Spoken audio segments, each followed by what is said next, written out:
Hi, I'm a master's student majoring in computer science, and this is a simple calculator in C.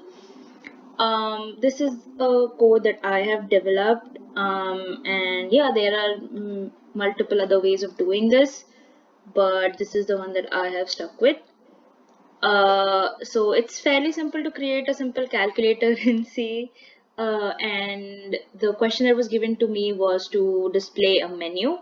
So this part of the code corresponds to displaying a menu. So what it does is it says, okay, so press A for addition, B for subtraction, multiplication, division, for inverse, then the power of 2, so squared, then power of y, as in even the user is given the choice of entering y by like how much power he wants to multiply. Then you have factorial. Um, then I believe it's plus minus. Uh, yeah, plus minus, plus multiply, divide, multiply. So like it works on 3 operands instead of 2. And yeah, so that's how it goes. Now you can write separate functions for it and send data, but I found this way to be way easier, just because we're not doing any text file, we're not reading from anywhere. um, I'm just simply going to call to if statement. You can also use switch case, which I feel like switch case is a better choice to do here. So I think with switch case you can get away with string. No, I don't think so. So with switch case you would have to say 1, 2, 3, 4, which is fine as well. That's your choice.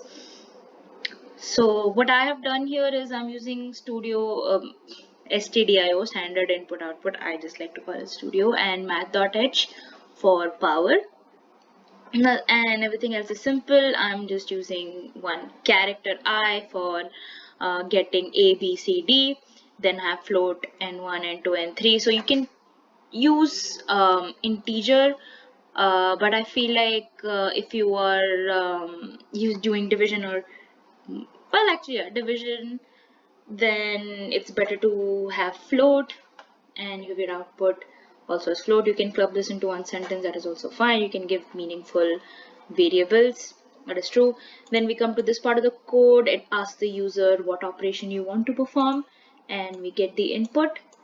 And I think so, yeah, if it asks for 3 numbers, but if it is only requires 2 operands, I've made it that okay, it's only going to consider n1 and n2, and it is just going to ignore n3. So you can type in an n3, but it's not going to take an n3.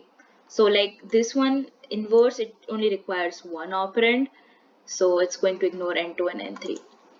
For power, I'm simply using power n1, n2, and you have your h, which I believe is h factorial.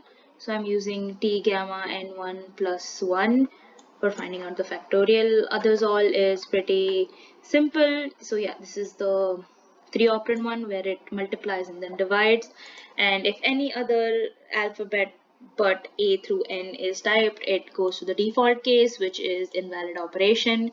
And in the end, it returns the output. I'm using this for float to get up to 2 decimal points.